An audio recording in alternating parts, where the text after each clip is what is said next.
ৰাজকুমাৰ দাই non powering gypsy চলাইছে, খুব কষ্ট কৰিছে, ষ্টিয়াৰিং ঘূৰাইছে, পুৰা ঘূৰাইছে। কেনেকুৱা লাগিছে? বহুত ভাল লাগিছে। কষ্ট হয় এইখনত, বহুত কষ্ট হৈ গ'ল মোৰ। আগতে কিমান বাৰ চলাইছে? আগতে চলোৱা নাই, ফাৰ্ষ্ট টাইম জিপচি চলাইছে ৰাজকুমাৰ দাই। তো বঢ়িয়া,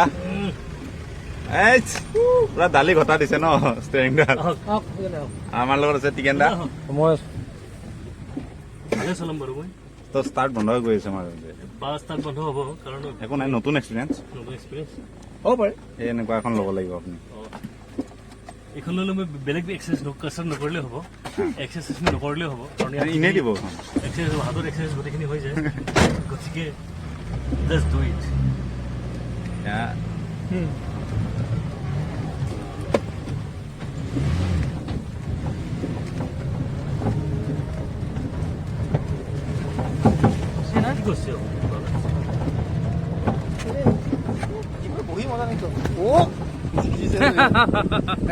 তো মানাছত জীপ চাফাৰী কৰি আছো আমি, আৰু আমাৰ আজি আমাক আগুৱাই নি আছে, আমাৰ ৰথখন আগুৱাই নি আছে। কোনে আপোনালোকক দেখুৱাই দিম মই। এয়া ৰাজকুমাৰ দা আজি ফাৰ্ষ্ট টাইম জিপচি চলাইছে, আৰু খুব ধুনীয়া চলাইছে। অলপ হেকচাক হৈছে কিন্তু ভাল চলাইছে।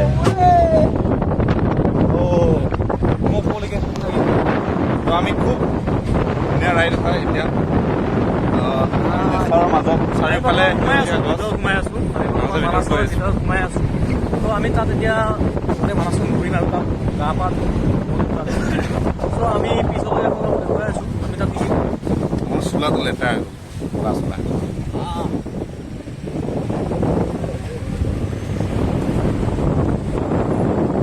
পাছফালে এখন আহি আছে, এইখন পাছফালে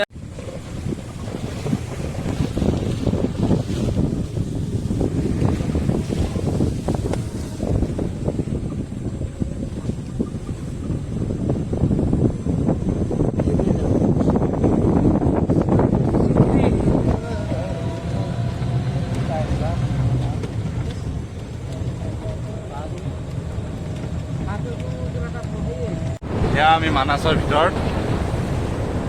চাৰিওফালে আপোনালোকে দেখিছে গছ গছনি। পাছফালে আছে আমাৰ লবদা আছে, কৃষাণ আছে, আমাৰ গোটেই লবদা, আমাৰ লগত লবদা আছে, নিপুদা আছে। এতিয়া ঘৰত যাওঁতে খুব ধুনীয়া পায়স খুৱাইছে আমাক।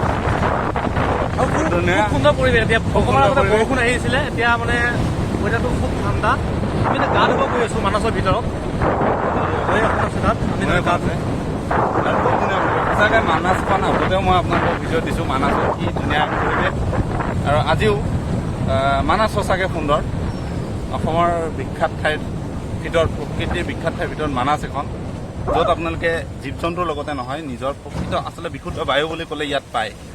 যান্ত্ৰিকতাৰ পৰা আঁতৰি আহি যি এক প্ৰাকৃতিক জীৱন উদযাপন কৰিব পাৰে ইয়াত আপোনালোকে, সেইটো অসমৰ ভিতৰত ইয়াত পাব মানাছত। আৰু খুব সুন্দৰ পৰিৱেশ। এতিয়া আমি আপোনালোকক দেখুৱাইছোঁ, এইটো খুব ধুনীয়া নদী এটা, সৰু মানে নিজৰা বুলি কয় নেকি, নিজৰা।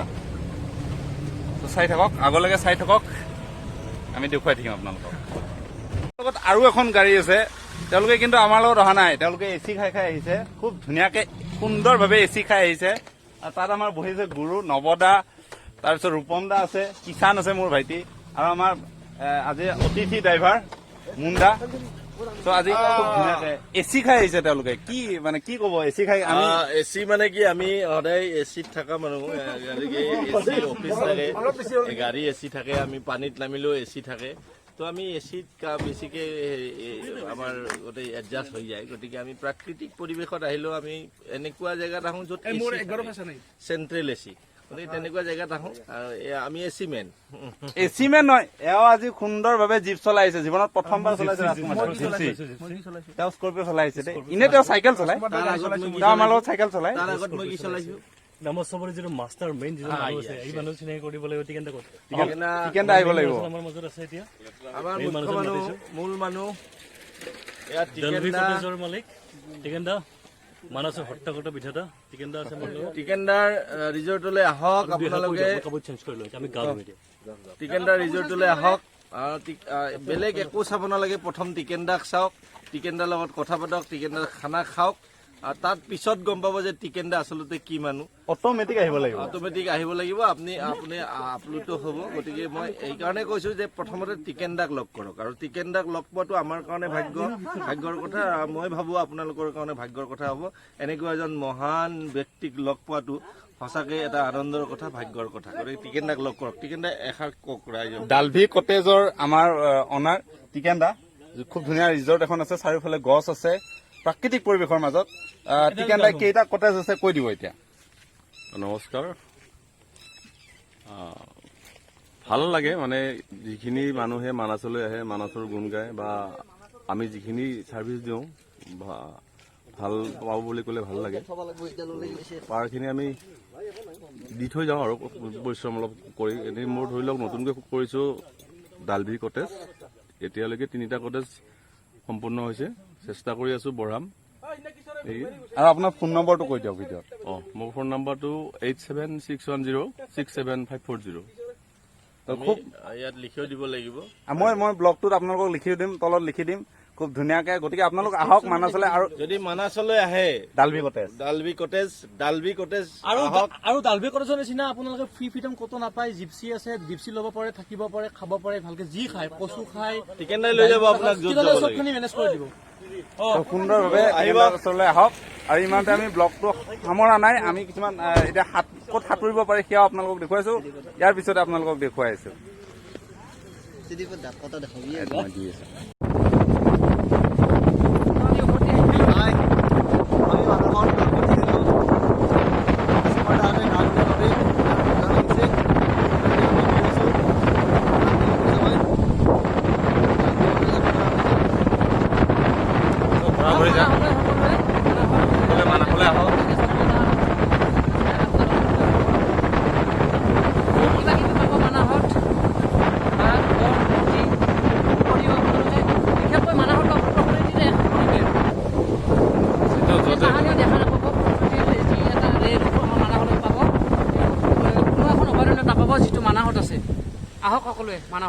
সকলোৱে কয় যে কাজিৰঙাত গড় দেখা পায় কিন্তু আমাৰ মানাসতো গড় দেখা পায় আজিকালি এনেকুৱা হৈছে যে কাজিৰঙাত যেনেকৈ গড় দেখা পায় আমাৰ মানাসতো গড় দেখিবলৈ পোৱা যায় আপোনালোকে চাফাৰী কৰিলে গম পাব যে মানাসত গড় হৰিণ এইবোৰ প্ৰায় দেখা পোৱা যায় গতিকে সকলোৱে আহক মানাসলৈ আৰু মানাসত আপোনালোকে প্ৰকৃতিৰ লগতে জীৱ জন্তুৰো উপভোগ কৰক এইটোৱে যান্ত্ৰিকতাৰ পৰা আঁতৰি যিটো এটা সম্পূৰ্ণ প্ৰাকৃতিক পৰিৱেশ আদিম যুগৰ মানুহে যেনেকৈ জীৱনটো উদযাপন কৰিছিল সেই জীৱনটোৱে ইয়াত পাব পাৰি সেইটোৱে কথা আহক এক প্ৰকৃতিৰ মাজত পৰিৱেশটো উপভোগ কৰক নিজৰ জীৱনটো উপভোগ কৰক সেইটোৱে কথা গতিকে সকলোৱে আহক মানাসলৈ খুব ধুনীয়া পৰিৱেশ সেইটোৱে কথা অসমৰ সকলো ঠাই ধুনীয়া সকলো ঠাই তাৰ ভিতৰত অন্যতম এখন মানাহ অভয়াৰণ্য গতিকে মানাহলৈ আহক এয়াই মোৰ আজিৰ কথাখিনি আহিলে লগ পাম কেতিয়াবা সকলোৱে একেলগে লগ হ'ম মানাহত ধন্যবাদ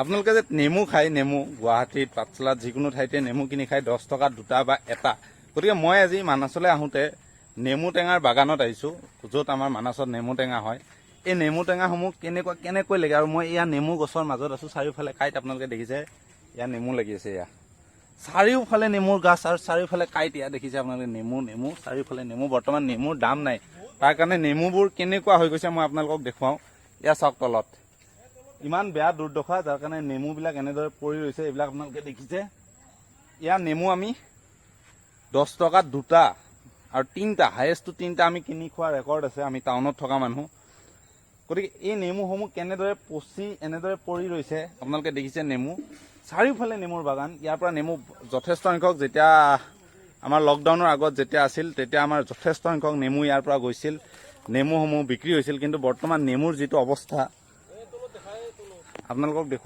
দেখুৱাইছোঁ এইফালে আপোনালোকক চাওক এই খোপা যে আপোনালোকে দেখুৱাইছে কিমান দেখিছে নেমু চবফালে নেমু পৰি আছে তলত নেমু পৰি আছে কেনেকৈ নেমু পৰি আছে আৰু এই নেমু যিখন বাগান নেমুৰ বাগান হ'ল ৰূপম দাক মই লগ কৰিছোঁ ৰূপম দাই ক'ব বৰ্তমান নেমুৰ কি দুৰ্দশা ৰূপম দা তো নেমু এনেকৈ আপোনাৰ বাগানত নেমু পৰি ৰৈছে আজি আমি নেমু লৈ আছো নেমু এনেদৰে পৰি ৰৈছে পচি গৈছে খুব বেয়া লগা অৱস্থা কিয় হৈছে এনেকুৱা অৱস্থা এতিয়া আমাৰ লকডাউনৰ কাৰণে মাৰ্কেটৰ বহুত অভাৱ হৈছে পাওঁ মানে বজাৰ চবফালে বন্ধ হৈ আছে সেইকাৰণে মানে বেপাৰীয়ে বস্তু নিকিনা হৈছে গুৱাহাটী চুৱাহাটী বন্ধৰ কাৰণে লেবু টেঙা খুব বিক্ৰী কৰিব আৰু আমাৰ গ্ৰামাঞ্চলত যথেষ্ট পৰিমাণে লেবু মানে উৎপাদন হয় উৎপাদন আচলতে এই নেমুখিনি ইয়াৰ পৰা ক'লৈকে যায় আগতে যেতিয়া ভাল দিন আছিল তেতিয়া ক'লৈকে নেমুখিনি গৈছিল ভাল দিন হ'লে মানে চহৰলৈ যায় পাঠশালা নলবাৰী ইফালে গুৱাহাটী ইয়াত মেইন বজাৰ কোনখনত বহে মানে মেইন য'ত বজাৰ হোলচেল হয় নেমুটো হ'লচেল আনন্দ বজাৰ শালবাৰী আনন্দ বজাৰ শালবাৰীত নেমু যথেষ্ট প্ৰকাৰে মানে হোলচেল হয় তাৰ পৰা গুচি যায় বেলেগ বেলেগ বেলেগ বৰ্তমান অৱস্থা খুব বেয়া নেমু খুবেই বেয়া, বাগানৰ একদম বেয়া এনে এটা কিমান নেমুৰ দাম তাৰমানে আঠা না বৰ্তমান আছিলোঁ আগতে কেনেকুৱা যেতিয়া ভাল দিন আছিল তেতিয়া নেমুবিলাক কিমান দামত বিক্ৰী হৈছিল তেতিয়া ধৰক মানে আপোনাৰ পোণ বুলি কয় অ'। 1 পোণত 200 টকা 100 টকা 150 টকা আজিকালি 5 পোণতে 150 টকা গতিকে আপোনালোকে গম পালে ৰূপমদাৰ পৰা ৰূপমদা ইয়াৰ যথেষ্ট এজন কৃষিৰ লগত জড়িত তেওঁ খুব ধুনীয়াকে নিজে স্বাধীনভাৱে খেতি কৰি আহিছে বিভিন্ন বাগানত তেওঁ আছে তেওঁৰ বাগান আছে পেছাগতভাৱে তেওঁ শিক্ষক মই এতিয়া গম পালো নৱধাই কৈছে কিন্তু তেওঁ নিজৰ খেতিও আছে গতিকে এয়া আমাৰ কাৰণে উদাহৰণ নৱপ্ৰজন্মৰ কাৰণে এনেদৰে বাগান খুলিব পাৰি গতিকে ইয়াত দেখিছে আপোনালোকে কিমান নেমু গতিকে নেমুৰ এই অৱস্থা সঁচাকৈ বেয়া দুৰ্দশা আমি দেখি সঁচাকৈ মানে দুখ লাগিছে গতিকে যিটো বহুত দাম নেমু আচলতে নেমু পানী হওক কিবা পানী হওক বহুত দাম গতিকে চাই থাকক মোৰ চেনেলটো চাই থাকক আপোনালোকক দেখুৱাই যাম সমস্যাবিলাক সমাধানবিলাক দেখুৱাবতো আমি নোৱাৰোৱেই গতিকে তাৰ বাবে আমাৰ বিশেষ বিশেষ চৰকাৰ আছে বিশেষ দায়িত্ব লোৱা মানুহ আছে যিবিলাকে এইবিলাক গুৰুত্ব নিদিয়ে গতিকে চাই থাকক ইয়াৰ নেমুৰ বাগান অৱস্থা একদম